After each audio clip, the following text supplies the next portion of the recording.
Welcome to Texas A&M University's Bush School of Government and Public Service in Washington, D.C. On the heels of celebrating 25 years as an established school in College Station, Texas, the Bush School D.C. is beginning our third year as a teaching site committed to national security and intelligence. My name is Alexandra Joseph, and this is my colleague, Amy Hanstein, and we are second-year Masters of National Security and Intelligence students in the cohort at Bush School D.C. We are delighted to have you join us today for this special collaboration with Iron Butterfly Media. Iron Butterfly empowers women and minorities to create an outsized impact in our world. To the women of Iron Butterfly Media Project and our panel guests, thank you for sharing your story and paving the way for students like us who aspire to serve as you have served. Most importantly, we thank you for enriching our student experience, serving as mentors, industry partners, and friends of the Bush School. If this is your first visit, we hope to see you at a future event. Welcome to the Iron Butterfly podcast, sponsored by the National Security Institute and the amazing women of the IC, better known as AWIC.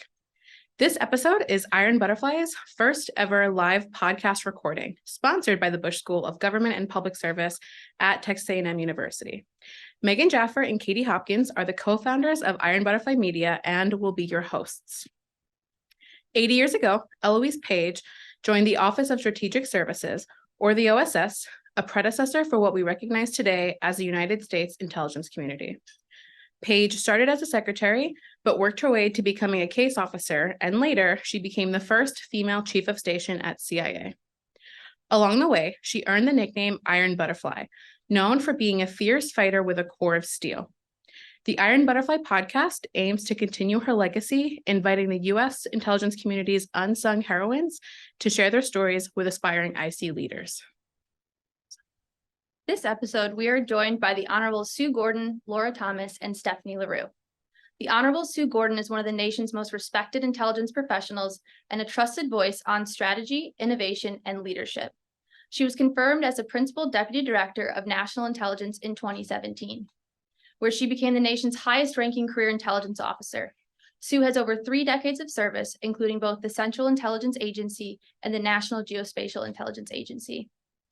Laura Thomas is a former CIA case officer and chief of base who built and led sensitive programs at CIA headquarters and abroad in multiple international assignments.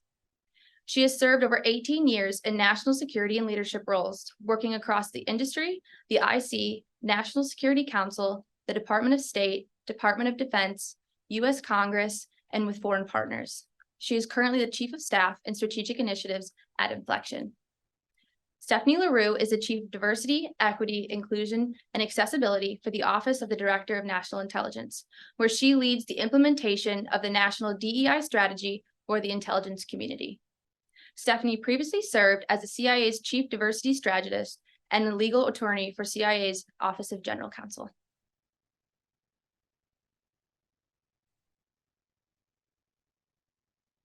Amy and Alexandra, that was amazing. Thank you so much. And for everyone in the audience, if you haven't met these two young women, I highly encourage you to chat with them. They are really impressive, and we are very excited that they introduced us today, and you did a great job. Thank you. They also told us that they first became friends talking about Iron Butterfly, which is very exciting to us. Yeah, it almost made me cry.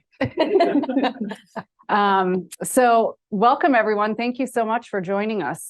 So we're going to just jump right in. And I know that we've read your bios here and everyone knows how fabulous you women are, but I was hoping you could share with us something that most people don't know about you. And so I was surprised to learn about you. And so I'm going to start with Sue.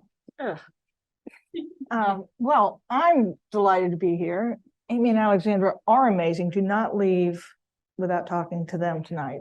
Well, this is hard because I'm old and I talk a lot. Here you go. I'm super shy. I'm not particularly ambitious. And I have almost no personal preferences. I'm just happy to be included. Right, and you're all laughing. Because I don't think that's what people see. And I will tell you in a bizarre way, those attributes help propel me through my career. Let me show you. Number one, that is who I am. And if you know me well enough, you'll be able to see that that's there, even if it's not what I project. But when you take a job, you are borrowing that job and you have to do it. So even though you have to bring yourself, you have to do the job. You must do it. And so this idea of the duality between being comfortable with who you are and comfortable with your responsibility is, I think, super important as you go along the way. For me, what was interesting about my combination of attributes is it meant that I was never choosing my course. In fact, my career was almost always saying yes when someone asked me to do something. Even more importantly, if I look at my career, the moments where I was asked to do something that I didn't prefer and still saying yes turned out to be the transportation to something I couldn't have imagined if I had just been charting my own course. So I think one of the things that happens along the way is we're just happy to get that first job. And then all of a sudden we start having an opinion about what we will and won't do, or what we're destined to do, what we prefer to do. And I think that's all great. And you can make decisions for yourself, but understand that I think there's a joy in if you can just be as happy every day with your chance to be involved as you were the first time anyone involved you. There's some really amazing things that happen. And for me, that was how my career happened, is that I just was happy to be included and tried to do my best every day. I love that, Sue. Thank you for sharing that. And I think that is something that most people don't know about you. So thanks for sharing. How about you, Stephanie? I have all the preferences in the world. I want everything to be a specific way. But I think something about me. So one of the things I really enjoy looking for opportunities to fail. And I know that sounds weird, but doing hard things, or lots of folks don't like to do that, right? They shy away from it. And so, but for me, looking for opportunities to fail is looking to do things that have never been done before, right? Looking to bring people together who don't usually come together. For me, it's a dare, right? If someone says, no, you can't do that, right? That's never been done before. That's not how we do it. I see this, whatever. That for me is an invitation. And I really like those. And I don't know that everyone around me, my staff likes them, but I really like looking for opportunities to fail. That's great. I like that. I hope the students are listening to this. Laura. So I'm an avid horseback rider, and I grew up riding horses. I appreciate speaking at a Texas related event. I live in Texas now, lots of horses there. Nothing taught me how to recruit assets like having to train horses. And what do I mean by that? When you're working with a horse, a very large animal, it could kill you at any moment, but yet it wants to be with you. It wants to be in harmony with you. Mm-hmm. And you're trying to figure out, how do I portray to this animal that is a prey animal and thinks I'm a predator, that I'm really here to just be with you and to be sort of part of your journey. And that's actually quite similar to recruiting a spy. And you're dealing with a human who is quite fearful, but ultimately wants to provide information to the US government and wants to know that you're going to be the leader in a way that keeps them safe. And how do you project that you can lead the way, keep them safe at the same time, and that you can accomplish something together in harmony? So, wow. What a great way to start. Fun facts. Yeah. And three super different answers of people who have succeeded. So this notion of people who would tell you that you must be some way in order to be successful, they're not telling you the truth. Figure out how to bring yourself and succeed. Absolutely. I would actually love to pull on that thread of authenticity. And Stephanie, I'm going to pick on you first, because Megan and I agree that you're just one of the most authentic people that we know. And I'm curious, what makes you authentically you in the intelligence community? And like, what makes you uniquely good? So I was talking to Sue about this a little earlier, and I feel like I'm a cocktail of crazy, and I probably shouldn't say that, but this is what I mean. I am an incredibly vulnerable person. I'm also an empath, and I am incredibly compassionate. If I see someone cry, I don't have to know them. I'll join them in their tears. But then I'll turn around and say, where are we going? Who are we going to fight? Right. So it's like a combination of like, I'll give you a hug and also MMA. And I think for me, I think that's what it is, right? So like what you see with Stephanie is what you get at every given moment. You know, I was talking to someone earlier today about something that I was planning on doing that I know was the right thing to do, but it was going to require a lot of convincing on behalf of the IC. And I know that sometimes my personality is not very well received. And so this woman told me, she said, Stephanie, you are who you are, right? You are who you are. Do the right thing, lead with what's right, try to convince people. But if they're not going to get on board, then just fine, just walk away, do what you can, move forward. But for me, that's really what it is. And I also think I stopped caring a long time ago, because when I was in law school, I went to the University of Maryland School of Law. And when I was in law school, I was told that if I wanted to be successful, I needed to learn about Scotch, sports, and cigars. Like, you know, if you're going to be excluded for other things, but if you learn about those three things, you're going to, you're creating spaces for you to engage.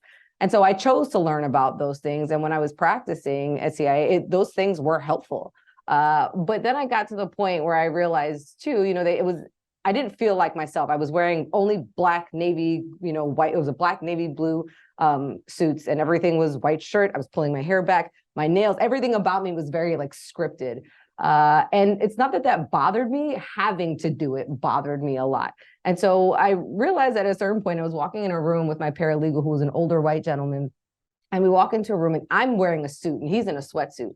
And the assumption was he was the attorney and I was his paralegal.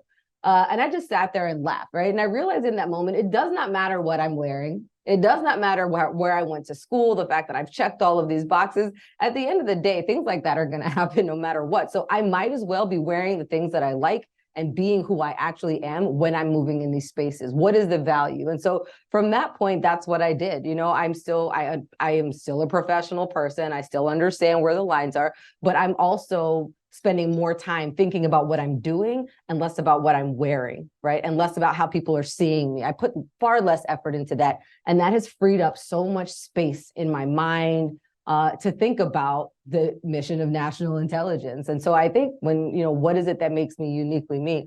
I think it's that I feel so liberated and so free to just do what the hell it is I need to do to get the job done.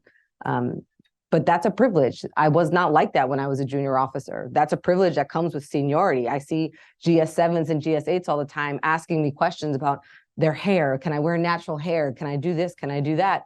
And I understand for them that that's a very serious conversation that they're having with themselves. And they don't necessarily have the privilege of living in their authenticity the way that I do. And so for me, it is my responsibility and obligation to show up the way that I do, because I didn't have that when I was a GS7, right? So I'm trying to establish new norms and challenge the culture by wearing bright colors, by leaving all of this out, right? By doing what it is that I do, because I think that's really important. And again, I think that's my obligation. Well, we love you for that. Oh, thanks. Well, did you? Okay. Katie looked at me, so I thought there was something there. So Laura, I wanted to ask if you could share some memories or times when you have really made a difference as an individual. Yeah, 2 years ago when the U.S. military withdrew from Afghanistan, I don't know of anyone that could look at some of those images on TV and not feel some sort of visceral emotional reaction. To see people clinging to a landing gear of a plane taking off, to see mothers passing a baby over a wall to a U.S. soldier, that hits hard. And one thing that I worked on quite extensively in my career in CIA was helping assets be resettled outside of their home countries. And when the withdrawal happened, I started, like a lot of people who had served, constantly scrolling the forums and seeing what can I do? I have this experience. I know it's relevant. How can I help? And I was about to go to sleep one night, and I kept scrolling that one more time, which is a real problem for many reasons, but in this case, it was good. And I saw that there was a 3-month-old baby. It was a US citizen. They were trying to figure out how to get the child out because the father was in the United States and he had been an interpreter for the US military. And I started thinking back on all the times that I had to sit down with an asset and to include some women and tell them, you must leave everything you know within 48 hours. You can only take the clothes on your back. You have to figure out a way to convince your husband that this is the right answer. Oh, you have a 16-year-old child that's really wedded to all his friends. You've got to figure out how to get him to come too and not post about it on Instagram. Get him to leave his phone. Oh, you have a 1-year-old child. You're going to have to get that child to come too. And oh, by the way, you can't just get on an airplane. You're going to have to go through a border, a land crossing, and you're going to have to go illegally. Don't worry. I have a smuggler ready. Those are very powerful conversations, very difficult conversations to have. And looking at that forum and seeing now's the time where I can have that conversation again and hopefully figure out a way to get some people out. So I was able to, but it was only because I still had some of the networks that I had on the ground in Afghanistan. And I think that what I was so impressed by was the way the US officials on the ground were operating during that really difficult time. The narrative here in the US was very different than what was happening on the ground there. But to see former fellow colleagues, people I didn't even know, spring into action and figure out ways to get some of those children onto the airport compound, it was really meaningful. You know, I've heard you share that story before, and each time you share it, it hits me in my chest. It's never any less powerful. So thank you for sharing that. And Laura, I'm kind of curious just how that affected you personally, like having those conversations and maybe outside of government. How, like, what impact did that have on you? It's emotionally draining. And I think the scariest thing that I've always thought for myself is I almost went to sleep that night without helping. And that makes me fearful of who am I? And sometimes you can't save the whole world. And it's especially people in the intelligence community, we feel this compulsion to act, but there's only so much you can do at a certain point. There were a lot of people I didn't get out. I mean, there were lists of people that I was talking to and I knew the Taliban was about to take over the perimeter. I had good information that was going to happen. And I still have on my iPhone, you know, I have it where a picture pops up every day. Usually it's a picture of my child, but every now and then it'll be a picture of 3 small Afghan children that I wasn't able to get out. The gate closed right before they were next in line. And instead I spent 30 minutes arguing with a different individual about how he needed to walk forward. I know that there was a guy pointing a gun at him, but trust me, he would not be shot. He just needed to walk and he would go through the gate. Ultimately, he didn't do it. I got to that family, boom, the gates closed. It was too late. And I'll never know what happened to those 3 children. 2 of them were little girls, but they're growing up under the Taliban. So that is a mental thing that weighs on you. So Megan and Katie, this is why I think what you're doing is so special. I'm a bit more experienced, older. Here's what I know. 1, it does take individuals to decide to do something in almost any venue. So, and one of the most vexing parts of the conversation about the government or the national security community right now is this suggestion that it is anything other than made up of thousands of people who every day not only do the backbreaking physical labor of keeping America safe, but they aren't just turning a crank or filling a job or punching a time clock. They're doing that, and they are making so many decisions to do something with the knowledge they have, the opportunity they have, the network they have to make a difference. I too have heard your story. It both breaks my heart and makes me incredibly optimistic. And I think what the forum you've created is an opportunity, because if you go back and listen to each one of the Iron Butterfly podcasts, you're going to hear every one of those women deciding to not just do a job, but to do something with the opportunity that they have. And and Stephanie, I know in your case, think about the number of individuals that are thriving because you decided to see them.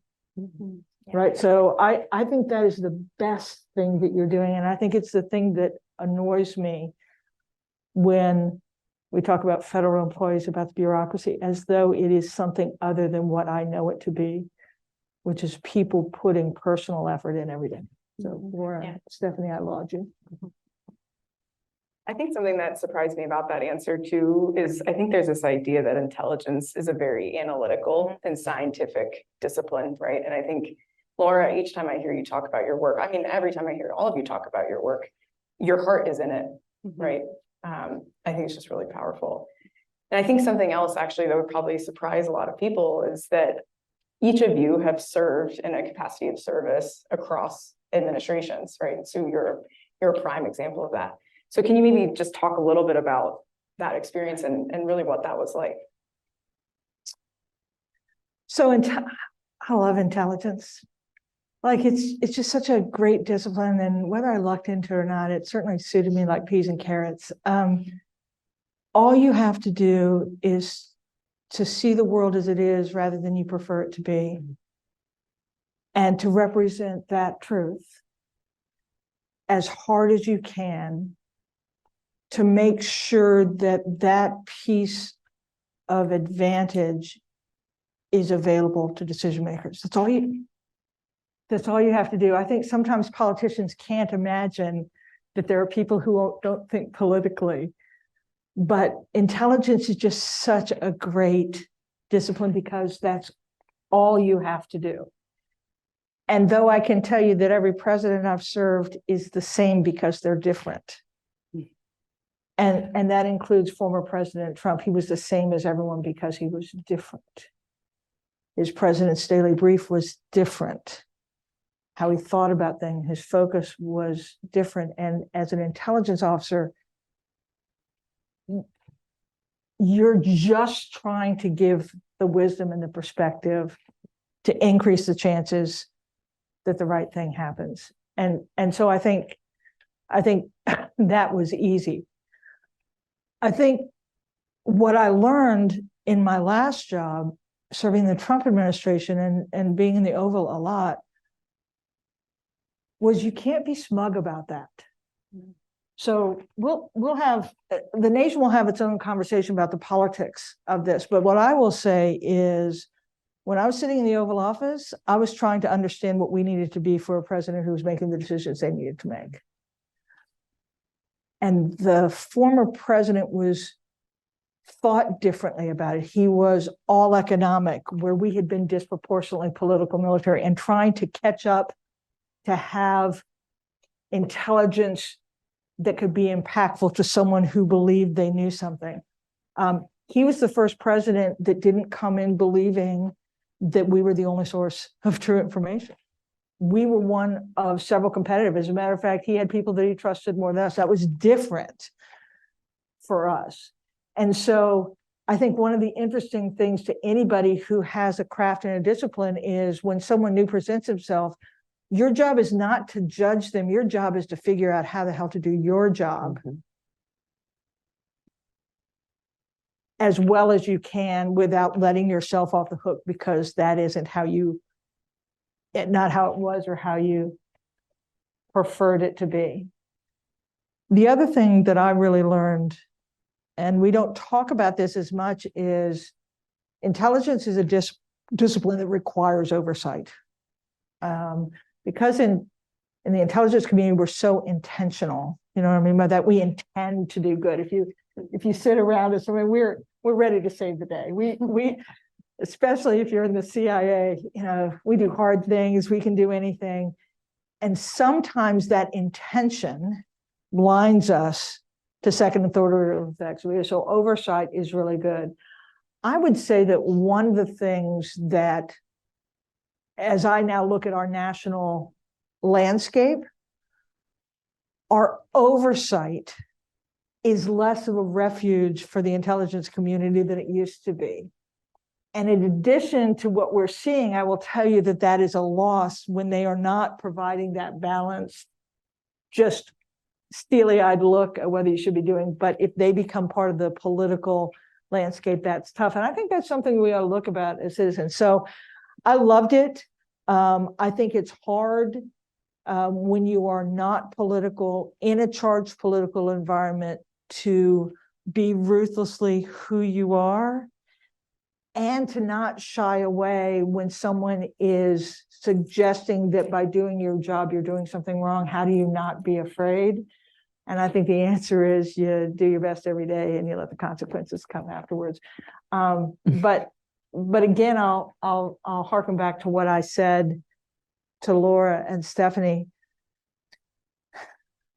and Fiona Hill in the Ukraine hearings said kind of throwaway line, but I thought was so good. And that is what we see at the presidential level and in the news is a really, really, really small part of what this national security thing is. And so don't think that that's the whole of it. There are a whole lot of great people working every single day to make this big machine and this big security thing work. So we ought to look at what's happening. I always tried to see the moment I was in, do the best at what I was doing, but I also come away with an optimistic feel because sometimes what you see is not what is really going on every day. So there is, I think you can be hopeful because of the people that are, and you, Stephanie, 100%. you're living this every day. I mean, it's interesting. I mean, you see it, but man, Yeah, I toiling really hard to do the right thing every day. And one thing that I get criticized a lot because as the Chief of Diversity, Equity, Inclusion, and Accessibility for the IC, I get to see kind of where we are with respect to composition, applications, hiring, recruitment, diversity and leadership. And the fact is the numbers are not where they could be, right? We don't reflect the nation that we serve. And part of my job is to bring that information to light, leverage data, bring it to light, figure out where we can do better and do better. And I'm often criticized for that, for bringing that information to light.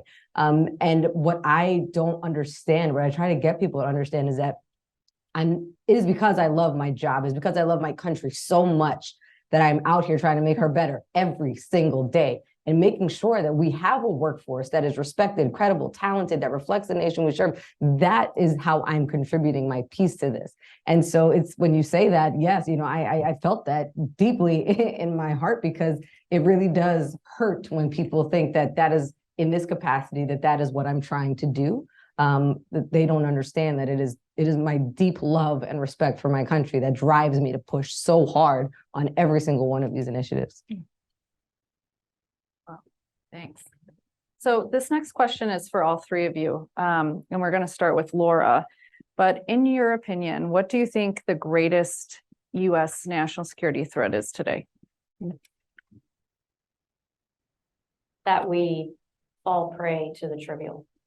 And that we keep doom scrolling on our phones about trivial issues under this veneer of a public square, when really it's taking away from what makes us so great and what has made us so great in the past is just human relationships and connection.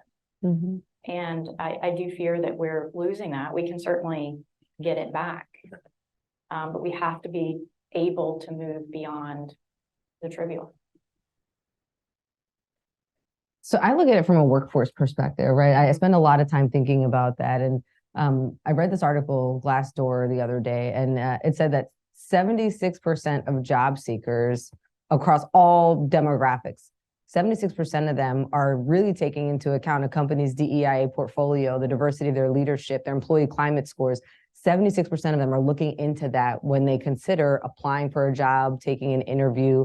You can now search, when you're doing a job search, you can now search by DEIA metrics, right? What is the diversity of leadership? What is are there women in senior leadership roles? How many Black women are in the C-suite? You can sort by these. These are searchable filters on these job search platforms right now. And if 76% of folks are looking into this, right? And then there's even more data that's terrifying, right? 56% of people under 30 will not apply to a company if there's not a DEIA statement on their website. 56% of people under 30 years old won't apply if your position on something is not on the website. That for me is terrifying, right? Because I'm thinking about the future workforce of the IC. We need the best and the brightest, right? That is who we need here. And if we don't appeal to 76% of the workforce, of the potential workforce, we're not going to get the best and the brightest. We're getting the dregs, okay? And I don't want the dregs. I don't want the dregs doing your job. I don't want the dregs doing your job, right? I want the best of the best to do this work because it's hard work and it requires so much from us. And so that really does concern me. So for me, one of the biggest issues is making sure that we reflect the nation we serve, that we are credible and that people want to work for us. And that once we get them in that door, we can keep them, because it's not just about getting them in, it's making sure that these officers have an opportunity to thrive, not just survive in the workforce, right? The experience of women across the IC, there's lots of news out there right now. There's lots of different experiences for women, and those experiences are not all the same. And so making sure that you can go anywhere in the world and still be safe and be prepared and not have to deal with anyone's nonsense, that matters, right? Being able to have work-life balance, you're not always going to have it. And I think somebody just told me that sooner. I thought it was always, it's like marriage, they said 50-50. That's crap. Sometimes it's 99-1, and sometimes, like, that's the balance, right? But I think that that's incredibly important. Like, we really need to double down and make sure that we have an environment that people want to come and serve. Because I was in a conversation the other day and someone said, we were talking about the attrition rate and how for the first time ever, we're able to identify that minority women and officers with disabilities, they're the demographics that are the most likely to leave within 1 year of EOD. We're spending thousands of dollars on their security clearance and on their processing. And that really concerns me. I mean, I think that should concern everyone, right? That we can't keep these two demographics here. And that is our future workforce that we're losing. And I think about that every single day. And I think, so to summarize that's what it is making sure that we have a place where people they want to come, right? So what brings people to apply to these jobs is their sense of service, right? They did their part. Their sense of service had them go through that horrible security clearance process and go through the polygraph. Their sense of service brought them here. It is our job to create an environment where we can keep them. And so that's my answer. I know it's very long, but for me, making sure we have the workforce of tomorrow, today, is very important. Next. I was thinking about this as you all were talking. I think these were the last words that I said to former President Trump when he decided that he preferred somebody else in the job besides me. And he asked me what the greatest threat to America was. And I said that we will stop believing in ourselves. I think that's it. I worry about that. Consent to the governed. The governed doesn't believe that this is workable. Then they disenfranchise. I worry about young people thinking that nothing's going to change or it's too hard, forgetting that in America, the citizens have all the power. We just got to wield it. So I think that's one of the greatest concerns. And we have adversaries and competitors. And for anyone who thinks that we do not, I need you to wake up there. And it's an issue of their interests, not that if we're small and quiet, it will all be okay. They have interests that they would advance at the expense of ours. But they now have this cool cyber tool that allows them to exert influence and shape our population that tends to be wonderfully naive and believing about anything they see. So this idea of how we keep belief, how we recognize as individuals that we have the power is probably my biggest concern. I also, just to pick up on Stephanie, part of this is people believing that doing big things is both possible and something in which they ought to participate. I'm going to say it again. I say it in every comment. Anyone's best first 5 years in a job would be well served working in national security. It's a great sense of purpose. You get responsibility early, and you get a real sense of what is really at stake, and then go do what you want to do. So convincing people that this is worthy to do. And then I just think the last thing is we have been through moments before. And everyone hear this. Like when I was little, Charlie, I'm looking at you, you're probably still younger than I am, but remember duck and cover drills? Yeah, remember duck and cover drills? When we were in first and second graders, right? We would hide under our desks to protect us from global thermonuclear war. We thought it was going to end. And then on 9/11, if you're in our discipline, you didn't think you'd ever be able to look up at the sky again without seeing a plane coming in. And let me tell you, the intelligence community had to reinvent itself to figure out what to do about that threat. We have been in really difficult moments before. This is of different nature, but we can. And so if we don't believe in ourselves, we won't put the effort in. And it is a weird time, y'all. We don't get to draft off the work of our predecessors anymore. This is a time of leadership and creation. And if we don't own that, it will be easy to tear things down. The real challenge is, what are we going to build? But it's worth building on what we've had in the past. So that's what worries me. But I'm still hopeful. I can't Brutally optimistic. I know, I can't be desperate. I like it. Stephanie, it's worked for me. Same. There are things that That and exist. tequila. There are things that exist because I believed I was supposed to do the job I had. And if everyone did that, we're going to be okay. So I actually want to ask about this because you say intelligence is seeing the world as it is, not as you prefer, but you're also an optimist, right? So we've just talked about threats. And I think one of the things that Megan and I hear a lot from, especially folks who are just starting out in the intelligence community, is that the world is a really scary place. It is. Right now, and getting scarier. It is. Right. And so I'm curious what each of you would say to young people who feel discouraged or fearful at the state of the world. Like what gives you hope? What gives you that optimism? So mine is do something. See it. It's awful right now. The world is disrupted.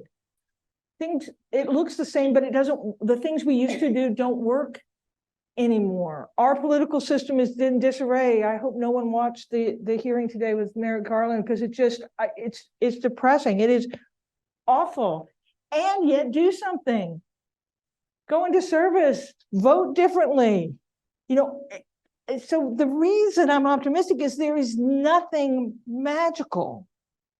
It's just work and just deciding that we have to do that. And I take Laura's story and Stephanie's story, and you think about the things that they have done just because they decided to take their personal energy. And what I would tell young people is, yeah, see it, but don't feel flummoxed by it. Just decide that you must affect it, and you will be able to.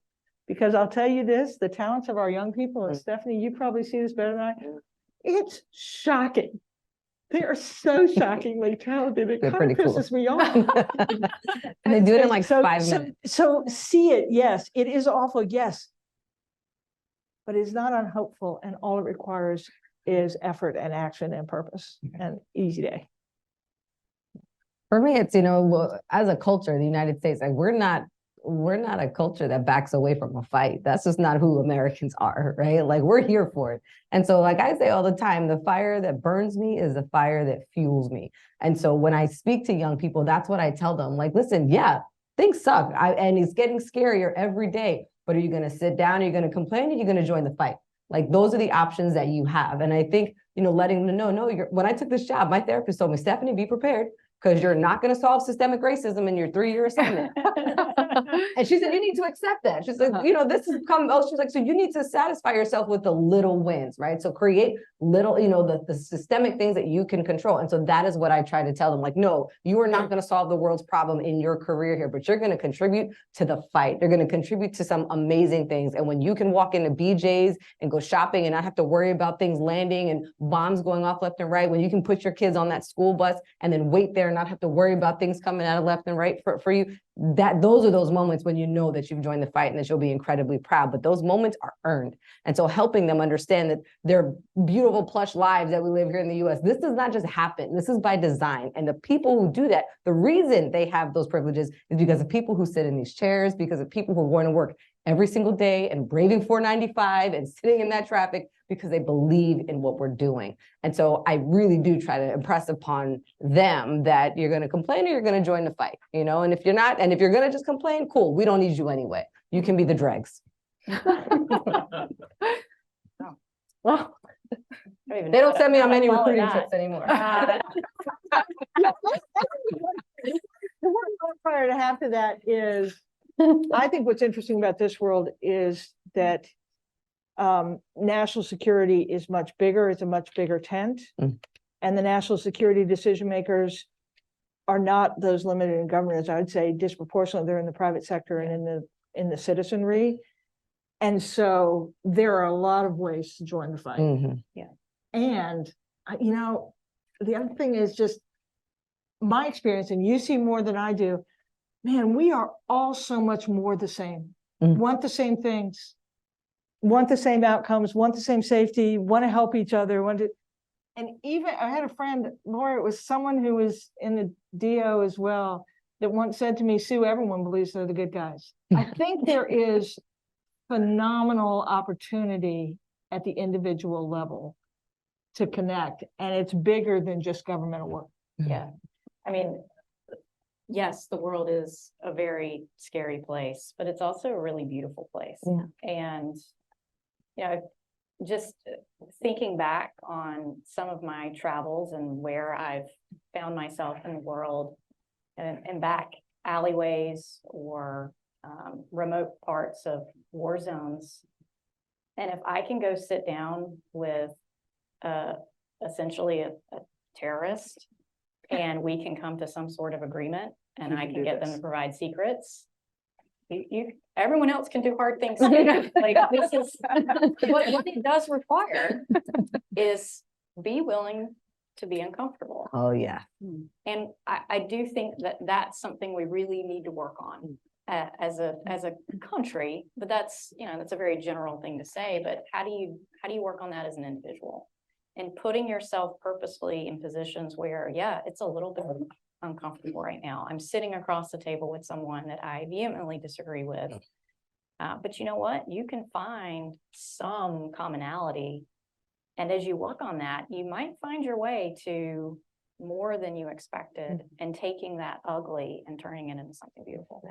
Yeah, I think ease and neatness are overrated as end states. So I'm wondering if, I think I just want to pull this thread a little bit further. And, we're here at the Bush School and we have a lot of students in the audience and that will be listening because we're taping this. And so if you could leave them with one final message, what would that be? You can make a difference. There's nothing about me that was designed for the career, the life that I've been graced with. Woke up every day trying to do something with the space I had. So just, you can make a difference. And you don't know how big that's going to be, and you don't have to imagine big on your first day. Just do something with the space you have, and you'll find your way. I think mine would be to remind everyone that the IC is a place for you. Like, you can have a career here. And I think there's so many people think like, oh, well, everyone is a spy. We have lots of glorified paper pushers in the IC. But I also think it's important, so that the people understand that they see themselves here, right? I hear all the time from folks, if I can't see her, then I can't be her. Right. And so for me, it's incredibly important, we're working on that, right? We're working on getting all the people in the right places. But I say that because for a long time, I didn't even apply to the IC. I'm the first generation American daughter of 2 South American immigrants, and I didn't know what CIA was. I didn't know what the IC was. All I knew was what I saw on TV. And I was like, I don't want that. I can't shoot a gun. This isn't me. But you don't have to do that. Everybody does not have to do that. And I almost didn't apply because I have family members who are undocumented. I have family members who've been to prison. And I thought that the IC wasn't a place for me, that there was nothing I had, that I didn't have anything to contribute. And also that the IC wouldn't want me, right? That they wouldn't want this. I haven't seen someone like this. I didn't know about that background, and that you could have those things as a part of your story and still be here. And if it wasn't for the cultural competence of my recruiter at the time, who could kind of feel that hesitance, that reluctance in me to apply, she's the one that pretty much told me, she said, Stephanie, listen, like I can, she didn't want to straight up say like, do you have undocumented people in your family? She didn't want to say that, but she did want to let me know. She said, Stephanie, I want you to just remember, we care about you, whether you're the kind of person that can be trusted with secrets, whether you're the kind of person that we can have in this community. If you've got family members who are doing other things, don't worry about that. That has nothing to do with you.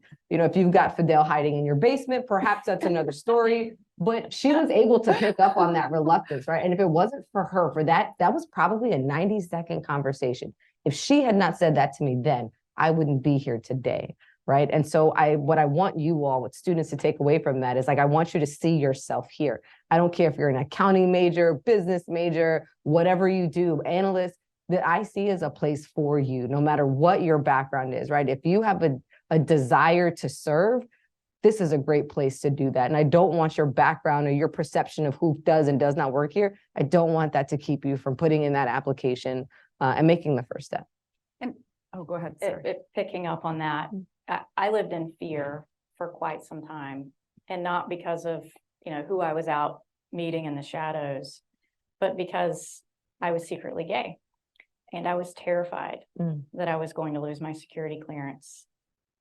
It gave me a real appreciation for when people feel like they have to hide something. And you know what all spies are hiding? The fact that they're spying for the US government.